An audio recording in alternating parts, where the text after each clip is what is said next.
Hello viewers, this is the third lecture in series. We will be talking about linear differential equations of second and higher order, and very specifically we will be doing the part C of it. As you can visualize, we will be dealing with free and forced oscillations or vibrations, that you can say, and forced oscillations are called resonance, and then we will switch over to electric circuits. We will start with prologue. Very briefly in this lecture, we note the applications of homogeneous differential equations. This homogeneous equation is applied to free oscillations, forced oscillations, in other words we call it resonance. Then we will be coming finally to the electric circuits. While moving little further, let me mention some keywords for the above mentioned applications. The keywords are essential to know what we are going to do and what we want to leave aside. The first is undamped system, then we have damped system, and for the first system the general solution is given as equation 1, where you can see it is a linear equation with cos and sine in addition. Corresponding motion due to this equation 1 is called as harmonic oscillations. Then we have in the second system, there are three cases. One is called as overdamping, another is called as underdamping, and the next is called as critical damping. Free oscillations of a body on a spring is a motion governed by homogeneous differential equations given and can be read as equation number 2 here. Then we have in this equation, as mentioned in equation number 2, we have small m to denote mass of the body, small c the damping constant, small k is the modulus of the spring. Here we come across an equation of the type 3 that is mentioned. It is m d2y upon dx square plus c dy upon dx plus ky equal to f0 cos of omega t. It is a second order differential equation, and in equation 1, which we have seen previously, this w0 is equal to root of k upon m. K is purely a constant. More precisely, what we call this k as a constant of proportionality. We go further. Now, in undamped force oscillations, we involve a relation where output represents a superposition of two harmonic oscillations. We also find maximum amplitude that depends on omega and omega 0. Must notice that omega is always positive. As w approaches to w0, or in other words we say omega approaches to omega 0, certain quantities tend to infinity. This phenomena of excitation of large oscillations by matching input natural frequencies is called resonance.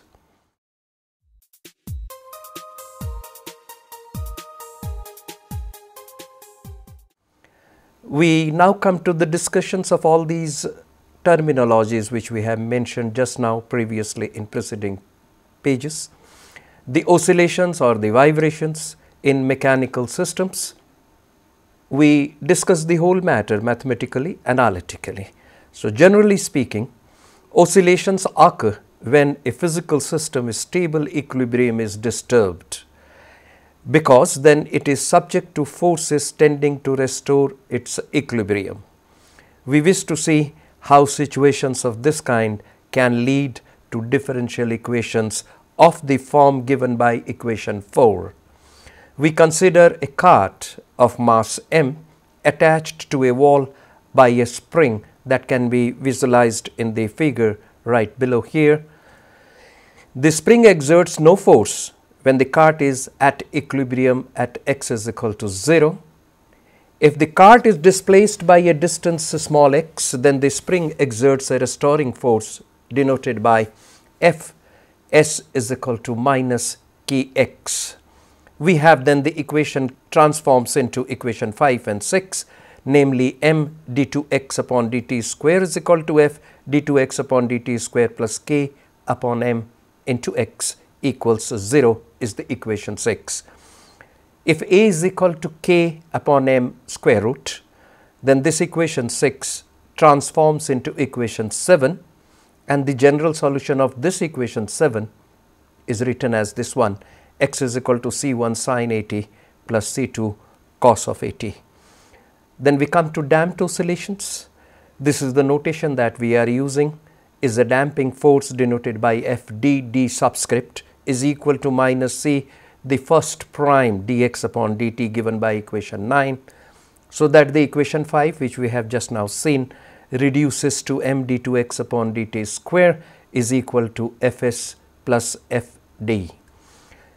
That is, we transform this equation in little substitution, we get this equation 11, which can be written as equation number 12. Very obvious, need not to go for any major explanation for it, and the general solution is given by equation 13: x is equal to c1 exponential m1 t plus c2 exponential m2 t. Such oscillations are called free oscillations. We now extend our analysis by introducing an impressed external force denoted by Fe. This E, which is subscript, is used for external force as the other notations were. Fe is equal to Ft, that acts on the cart. In place of 10, now we have all the three forces are added together to give you equation 14, so that we can write this equation as equation 15, where it is also a second order differential equation. The most important case is when the impressed force is periodic and has the form f of t is equal to f0 cos of omega t. In this case, the equation 15 transforms into this kind of an equation given by 16. The frequency of the forced oscillation equals the impressed frequency omega upon 2 pi, and its amplitude is the coefficient given by capital F0 over square root of k minus omega square whole square plus omega square c square. It can be noted that c, wherever it is appearing, is purely a constant quantity. We notice also that small c is a very small, and omega is closed to almost this k upon m square root. Then the motion is slightly damped, and the impressed frequency is given by w upon 2 pi, which is very close to the natural frequency given by this bracketed quantity written as 1 upon 2 pi, the bracket k upon m minus c square upon 4m square. Then the amplitude is very large. At this point of time, or at this juncture of our lecture, I hope that all of us are aware of this amplitude. It is the maximum distance measured from the mean position. This phenomena is called the resonance, of which we were talking about. This is an example or a special case of the forced oscillation or forced vibration. In fact, we are majorly dealing with the mechanical system, and in mechanical system we have all those vibrations included in the analysis.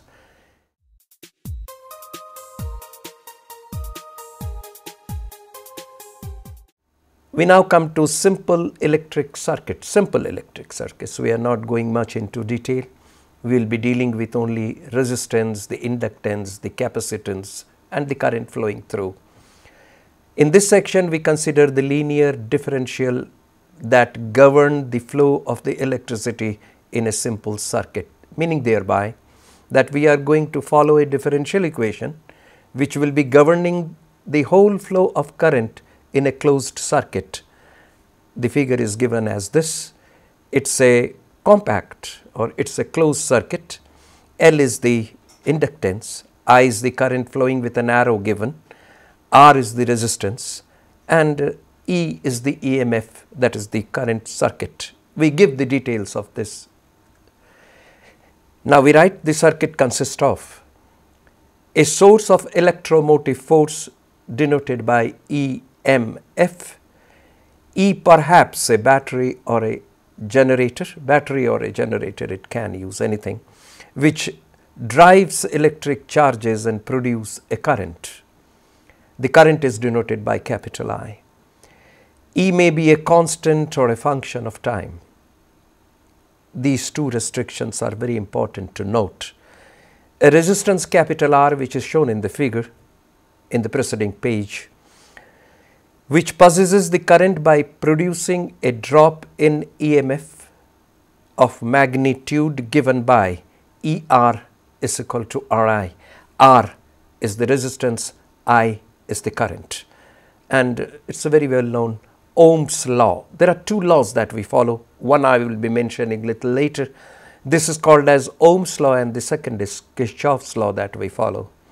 The third point and the third notation that we are going to use is inductor or inductance, denoted by capital L.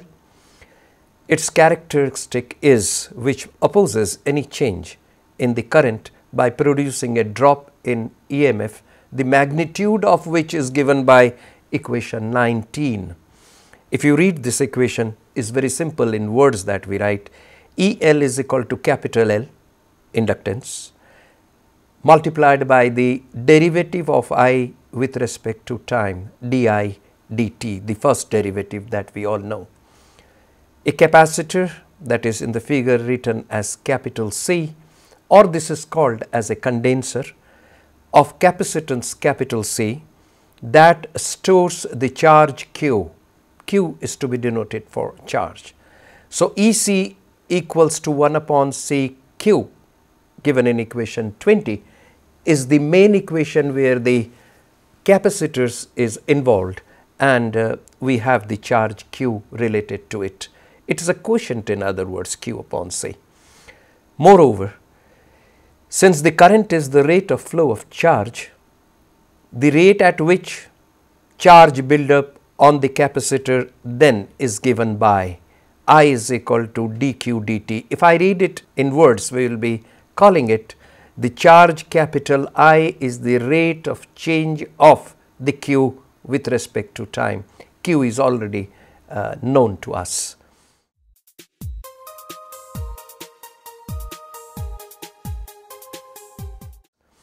These circuit elements act together in accordance with the Kirchhoff's law, as I was telling you. This Kirchhoff's law produces this result given by equation 22. It is given by capital E minus capital ER minus capital EL minus capital EC equated to 0. E is known to us. ER is defined in the preceding pages. EL has also been defined, and EC is known equally well to us. This can be written in this way. We are substituting from 21 and 20 the values here. So we will be having E minus RI. If you look back, you can note that ER is equal to RI minus L. This is the value of EL. Just now we have read in equation 20. di upon dt, rate of change of the current or charge with respect to time, minus Q upon C, or in other words we can write it 1 upon CQ. C is known to us, Q is known to us. All the meanings having known, we proceed further and we say that this can be written in a very compact form as given in equation 23. This 23 reads out as L di dt plus Ri plus 1 upon C into Q, and that is all equated to capital E. Capital E, once again to remind you, is the electromotive force of the whole system. Depending on the circumstances, we may wish to regard either capital I or capital Q as a dependable variable. We are all aware of independent and dependable variable. There are two to define any function y is equal to fx. The same way we say I or Q can be considered as dependent variable. In the first case, we eliminate Q by differentiating 23 with respect to t. The equation 23 is differentiated with respect to t and replacing dq over dt or dq dt by this letter capital I, whose meaning is also known to us. We then get if we differentiate 23, very readily we obtain this L d2I upon dt square plus R di upon dt, all our rate of change you can notice here, plus 1 upon C into I, C is known, capital I is known, and that all equals to, if you look at in equation 23, right hand side happens to be capital E. So being a function, it has to be differentiated with respect to the same variable, that is t. So we call it dE dt, rate of change of electromotive force E with respect to the time given on the right hand side of the equation 24. In the second case, we simply replace the charge capital I by dq over dt. It is given like this. It becomes dl of d2q upon dt square plus r dq upon dt plus 1 upon cq is equal to capital E. This E is again the electromotive force, Q is known to us, C is the capacitance or condenser. We are concerned with this equation L di dt plus Ri equal to capital E. This is all obtained from equation 23.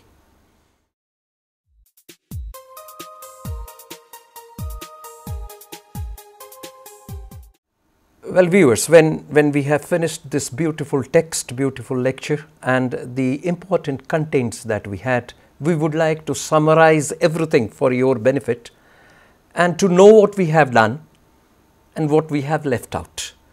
Specifically to mention is that this linear differential equation is a very, very important, though we may not have include all the very finer points here, but nonetheless we have been able to see the application in so many physical quantities. In other words, we can say it's a physical application in physics as well as in some chemical problems as well.